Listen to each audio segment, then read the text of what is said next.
سب سے پہلا جو سوال پیدا ہوتا ہے کہ اس ملک کے اندر جو ایک سیاسی بحران پیدا کیا گیا، کیا وہ ملک کی کہ کہتے ہیں بقا کے لیے ٹھیک ہے؟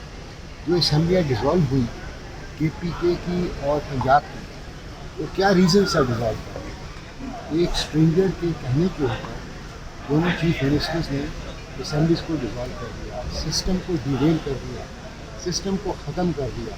اس کا نقصان جو ہے بہت کیا کہتے ہیں دور تک جائے گا، اور یہ نقصان جو ہے ملک کو اور قوم کو سنبھالنا پڑے گا۔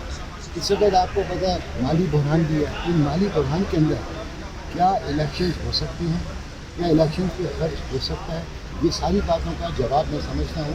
اب یہ جو پٹیشن سو موٹو دیا گیا ہے، جس کی مینٹینیبلٹی پر بھی کہ کہتے ہیں سوال اٹھیں گے، یہ ساری باتوں کا فیصلہ ہونا چاہیے تاکہ قوم کو پتہ چلے کیا یہ ملک جو ہے اسی طرح چلتا رہے گا۔ آپ اسمبلیاں توڑ دیں اور پھر بولیں الیکشن کرائیں 20 دن کے بعد جب بند ہو جائے، یہ ایسے تو نہیں ہوگا نا، یہ ساری چیزوں کو دیکھنا پڑے گا۔ تو نائک صاحب آپ کیا کہتے ہیں؟ نائک صاحب آپ کیا کہتے ہیں کہ جو سینیارٹی کے اوپر ججز نہیں آئے اس نو رکنی بینچ میں، سینئر ججز کو بھی اگنور کیا گیا اور 2 ججز صاحبان نے کل بھی اعتراض اٹھایا از خود نوٹس کے حوالے سے، سر آپ سمجھتے ہیں پروسیڈنگ چلے گی؟ اور کیا آپ لوگ اعتراض اٹھائیں گے ان 2 ججز پہ؟